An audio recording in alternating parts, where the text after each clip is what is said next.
Si vous êtes prêts, je suis prêt.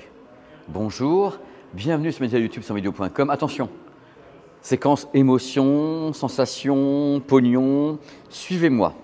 Voici un showroom, un showroom oui, mais pas n'importe lequel. Venez avec moi. Coûteux, onéreux, coûteux, super onéreux, super beau, coûteux.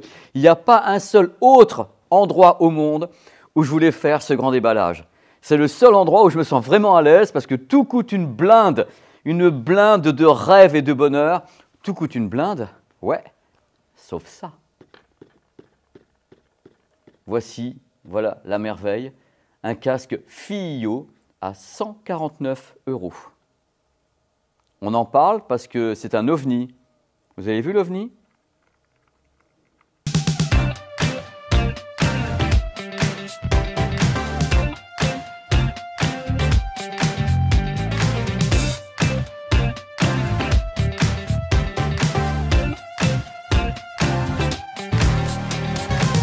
Ça fait rêver quand même, quelle intro quand même, c'est incroyable de pouvoir faire ça ici. Alors FiiO, marque très connue. Connue parce qu'ils sont parmi les #1 pour les baladeurs. Les petits DAC FiiO, ils ont des écouteurs également et ils ont des casques. Vous savez, quand on fait ce métier, il y a quand même des surprises dans la vie. Moi, j'ai eu des surprises sur les casques avec un casque comme le Meze, qui s'appelle 99 Classics. Quand j'avais vu le casque Meze, je l'avais manipulé comme ça, le Meze, je me dis, le prix, c'est une blague ou bien une blague. Et j'étais très surpris quand j'ai écouté le casque Meze, qui a connu une carrière absolument incroyable. Quand on m'a montré le casque pour la première fois, je me suis dit, c'est bizarre quand même, c'est dingue, ce FT1 de FiiO, ça a l'air d'être superbe et tout. Et je me suis dit, est-ce que par hasard, on n'aurait pas un autre ovni qui débarque dans le monde des casques, comme le Meze 99 Classic, c'était un ovni. Bon, là, on peut le tenir, cet ovni, hein, parce que ce que j'ai dans la main, avec carrément ces câbles symétriques, asymétriques, extractibles, avec la boîte de tous les côtés, cette petite boîte sympa, voilà, petite boîte de transport, voilà, avec le petit gel dedans pour que tout se passe bien, avec un joli emballage où c'est marqué ARS en plus. Le tarif, messieurs, dames, je me suis dit, c'est pas possible, 149 €. J'ai dit, vraiment, là, on est dans la joke cosmique. Et en plus, le pire de l'affaire, c'est que les caractéristiques techniques vont avec. On en parle. Donc là, je vous entends me dire, mais oui, 149 €, qu'est-ce qu'on peut avoir? C'est bien là la question, parce que 149 €, c'est un prix qui n'est pas, entre guillemets, habituel pour ce type de casque, qui en plus a une finition coque-bois en noyer, à 149 €, avec des prestations absolument dingues. Alors, le truc important, c'est qu'il y a déjà des oreillettes en tissu, c'est-à-dire qu'on n'a pas des trucs en matière en plastique, donc oreillettes en tissu, bois, en noyer, pour éviter la transpiration, que ça colle et autres. Je rappelle le tarif, 149 €. Moi, j'étais là, oh là là, c'est pas possible. Le bandeau est ajustable. Il fait pas mal pour les gens qui, comme moi, ont des cheveux. Vous avez comme ça, vous voyez, ça fait pas mal du tout. Donc, c'est plutôt cool. Avec 3 axes d'orientation pour les oreillettes. Donc, ça s'adapte normalement à tous les types de têtes. On va le mettre là. Normalement, si vous avez une grosse tête, petite tête comme moi, et machin, des cheveux, tout s'adapte avec le produit. 340 grammes uniquement la bestiole, et en effet vendu avec une boîte de rangement, qui se positionne à l'intérieur de cette belle chose ici, qui a un logo ARS sur lequel on va revenir, parce que miracle. Alors le casque, qui est-il? On a peut-être oublié qu'il y avait des casques analogiques qui existaient, parce qu'on parle beaucoup des casques anti-bruit, qui sont des casques numériques, ou bien hybrides, numériques, analogiques. Là, c'est un casque 100% analogique, donc motivé avec des membranes et tout, un casque fermé. Il est clos, ce casque, et vous allez voir, l'architecture intérieure est intéressante. Il s'appuie sur des haut-parleurs de 6 cm quand même. 6 cm les transducteurs à l'intérieur, composés d'un diaphragme composite en fibre de bois, avec en plus un joint de suspension en forme W. L'idée, c'est évidemment d'avoir le maximum de passage de l'air, c'est-à-dire que ça soit très fluide, et éviter les vibrations. Il y a tout ça à l'intérieur. Parce que figurez-vous que la marque annonce, et c'est assez rare, une isolation passive de 28 dB dans le produit. En général, les casques qui sont clos ont bien sûr une isolation passive, mais quelquefois on n'atteint pas 28 dB ferme. Eux, ils disent 28 dB sans aucun problème à l'intérieur de notre façon de faire, puisqu'on a un système qui est un tube d'amortissement acoustique en forme de U, qui piège les vibrations et qui permet justement d'assurer cette isolation passive. Donc tout est à l'intérieur. Le haut-parleur est positionné sur une plaque qui le dirige vers les oreilles. Vous allez me dire pourquoi. Quand on met, regardez, là, vous dites, après tout, c'est vers mes oreilles. Non.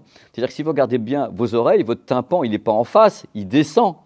Donc l'idée, c'est d'incliner au maximum le transducteur pour que ça attaque bien le conduit auditif. Donc à l'intérieur, on a une plaque qui positionne directement le haut-parleur de 6 cm vers votre conduit auditif. C'est un truc que d'autres marques font et c'est super important. Donc vous voyez bien la construction absolument incroyable pour un produit de ce tarif, avec carrément des amortissements acoustiques, anti-vibration et autres. Alors il y a la technique derrière. Alors ils annoncent une bande passante surprenante, pour le moins, parce que je connais ce type de produit, quand j'en ai testé, des casques qui sont analogiques comme ça, cher, pas cher. Ils disent, ok, le nôtre, il vaut pas cher, on a mis tout ce qu'il faut dedans, bande passante qui va de 10 à 40 000 Hz. Jusque-là, vous vous dites, pourquoi pas. Alors du coup, arrive sur la boîte quelque chose, Nico va faire un gros plan, on a le logo ARES. Alors, on peut engager, je me marre par avance, on peut engager un débat dans cette vidéo. Est-ce qu'on peut dire qu'un casque est réellement compatible ARES, dans le sens où c'est plutôt associé au monde numérique aussi, et ça signifie, sur le papier, d'après ce qu'ont créé les Japonais, qu'un casque est en effet capable de retranscrire des fréquences jusqu'à au moins 40 000 Hz. Ça signifie qu'il est censé pour être marié à des baladeurs ou des systèmes qui sont compatibles ARES. Voilà. Alors, est-ce qu'on doit trouver ça sur un système analogique? La question est là, c'est un débat. Moi, j'avoue que quand on montre des produits qui sont analogiques, on me dit c'est ARES, ouais, ok, mais à la base, le casque ne sait pas trop ce qui rentre dedans, c'est de l'électricité. Et il y a toujours un débat entre les audiophiles. Moi, il n'y a pas de problème pour avoir le débat dans cette vidéo. C'est bien si on en parle de façon courtoise. Moi, je continue à être un peu wow. Vous savez, Sony le fait aussi. Moi, quand je vais au Japon, je vois les produits Sony et je vois des produits, des casques donc électriques, analogiques, marqués ARES et autres. Et je me dis, bon, c'est surtout qu'on voit sur les baladeurs, on se dit, est-ce que c'est plutôt le monde numérique, le monde analogique? Même sur place au Japon, les gens se fightent un peu là-dessus. Ne vous fightez pas. Et dites-moi ce que vous en pensez dans les commentaires. C'est super intéressant d'avoir votre avis sur l'utilisation du logo ARES qui, n'importe comment, ne doit pas être apposé si on ne va pas jusqu'à 40 000 Hz. Normalement, c'est 40 000 le début de l'appellation, les libellés ARES. Voilà, mais dans tous les cas, 149 €. Construction symétrique, asymétrique. Vous avez deux types de câbles, symétrique, asymétrique. Vous pouvez connecter comme vous voulez, vous avez tout dans la boîte. Pour 149 €, je trouve ça assez dingue. Au-delà du dingue, je trouve ça carrément insolent. Parce qu'à un moment donné, il faut parler d'insolence. Jusqu'à ce tarif-là, moi je cherche où est le loup, parce que n'importe comment, c'est pas moi qui vais le tester, ce sont les confrères de son vidéo qui vont vous chercher la petite bête, si je peux dire, pour savoir si en effet, le ramage, le plumage, le tarif, tout ça, l'autre de ces bois. En parlant de la sensibilité, c'est pas mal non plus, puisque la sensibilité est comprise entre 98 et 113 dB, suivant le type de mesure, c'est quand même assez dingue à la base, avec une impédance de 32 ohms. Donc, sur le papier, c'est pas étonnant, je dis encore une fois, c'est de l'insolence pure. C'est-à-dire que je me replace dans ce moment où j'ai eu un casque entre les mains, qui était le Meze, où j'ai dit, mais c'est dingue qu'on puisse pondre un truc pareil. Ok, c'est pas une marque qui est forcément réputée dans le monde des casques. Fiio n'est pas une marque réputée dans le monde des casques. Même si je vais en Asie, je trouve beaucoup de modèles Fiio. Quand on parle de l'Europe, on a plutôt des baladeurs, des écouteurs, même surtout les DAC. Les petits DAC Fiio, c'est vraiment quelque chose qui se vend très très bien. Mais là, l'offre est absolument dingue. On a l'impression que c'est un truc quand même qui est très, très rentre-dedans pour faire bouger le marché en disant voilà, on peut faire de la hi-fi parce que là, on est bien sur une notion de hi-fi. Quand on a un casque qui va aussi loin dans les performances techniques, c'est-à-dire en effet des choses aussi intéressantes sur le papier, j'attendrai de savoir ce que pensent mes confrères de son vidéo de la qualité réelle, c'est vraiment disruptif au sens propre du terme parce qu'on a un logo ARES sur un produit qui est pas cher, qui coûte moins cher que la plupart des casques qu'on vend dans le commerce, ils ne sont pas des casques de ce niveau. Moi, je dis pourquoi pas. Référez-vous au test sur la chaîne. Les câbles cuivre, sans oxygène et plaqué or en plus. Les câbles. Donc c'est un mystère ce tarif. Donc avoir la chance de faire un unboxing d'un tel produit, c'est pour ouvrir un débat entre vous et moi, entre nous ici, sur d'abord la proposition de la part de Fiio avec le FT1 d'un produit à ce prix-là, avec des telles caractéristiques, une finition avec du noyer dedans et tout, du tissu partout, des drivers de 6 cm et tout, c'est absolument dingue quand on connaît les caractéristiques techniques et le libellé ARES par-dessus. Qu'est-ce que vous en pensez? Bien sûr, je laisse à nouveau mes collègues et confrères de sonvideo.com donner leur avis autour de ça. Moi, je testerai peut-être après sur ma chaîne.